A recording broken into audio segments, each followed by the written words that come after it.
রাষ্ট্রনায়ক তারেক রহমান মাদকের বিরুদ্ধে জিরো টলারেন্স ঘোষণা করেছেন। আমরাও একাত্মতা ঘোষণা করেছি তার সাথে। বিসমিল্লাহির রহমানির রহিম। আসসালামু আলাইকুম প্রিয় দেশবাসী। প্রথমেই আমরা আমাদের সংগঠন হিলফুল ভোজন আমরা মাদকের বিরুদ্ধে সবসময় সোচ্চার ছিলাম।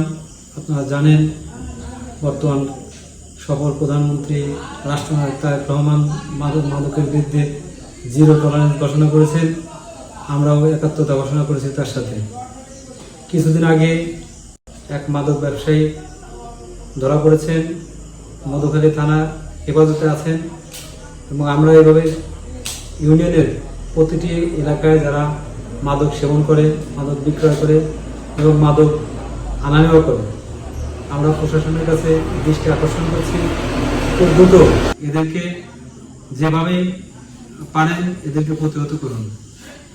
যারা এলোমেলো ঘোরাফেরা করেন এবং মাদকের সাথে জড়িত, এরাই চুরি ডাকাতের সাথে জড়িত।